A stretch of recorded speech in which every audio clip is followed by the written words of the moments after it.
Alright, let's dive into something that's been bubbling up in the political world: Missouri's recent drama over congressional redistricting. Now, before you think, oh, redistricting, how thrilling, let me tell you, this story is a perfect example of how power, politics, and the people's voice collide in fascinating ways.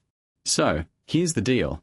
Missouri's election chief, Secretary of State Denny Hoskins, just rejected a citizen's petition for a referendum on new congressional districts backed by none other than Donald Trump. And personally, I think this is where things get really interesting. First off, what's the big deal? Well, redistricting is always a hot-button issue because it's essentially about redrawing the lines of political power. In this case, Missouri's Republican-led legislature approved a new U.S. House map that, surprise surprise, favors the GOP. The map reshapes the 5th Congressional District, currently held by Democratic Representative Emanuel Cleaver, by stretching it into rural, more Republican-leaning areas. What this really suggests is that Republicans are playing the long game, trying to solidify their grip on Congress. But here's the kicker. A group called People Not Politicians Missouri gathered over 300,000 signatures to put this map to a statewide vote. That's a lot of people saying, hey, we want a say in this. Now, Hoskins's response? He says the petition is void because, according to him, congressional redistricting plans can't be subject to voter referendums. His argument is that it's unconstitutional under Missouri law. Personally, I find this fascinating because it raises a deeper question. When does the people's right to vote get overridden by legal technicalities? And what many people don't realize is that this isn't just about Missouri. It's part of a bigger trend.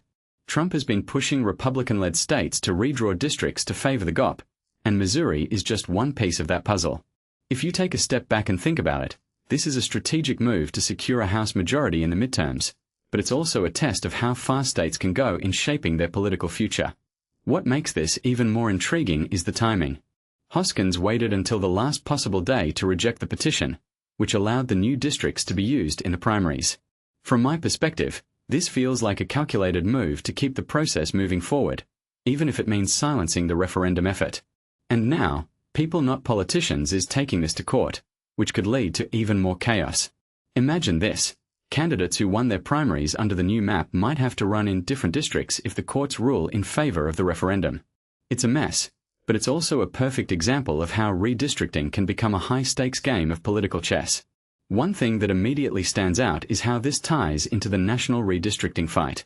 Republicans are ahead in this battle, with new maps in states like Texas, North Carolina, and Florida expected to give them an edge.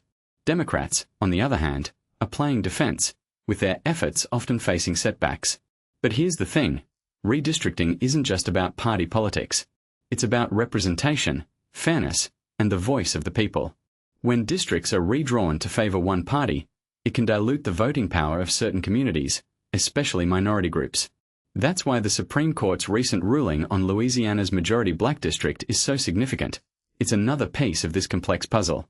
In my opinion, what's really at stake here is the balance of power in Congress and, by extension, the direction of the country. Redistricting isn't just about lines on a map. It's about who gets to make the rules. And as we head into the midterms, with nearly 145 million people living in states with new congressional districts, the impact of these changes can't be overstated. Personally, I think this Missouri case is a microcosm of a much larger debate about democracy, representation, and the limits of political maneuvering. So, where does this leave us? Well, if Hoskins's decision is overturned, it could throw the 2026 elections into disarray. Would candidates have to rerun their campaigns? Would the primaries be invalidated?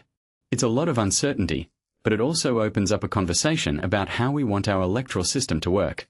From my perspective, this isn't just a legal battle, it's a fight for the soul of our democracy. And as we watch this play out, I can't help but wonder, are we moving toward a system where the people's voice truly matters, or are we just watching another round of political power plays? What do you think? Let me know in the comments below.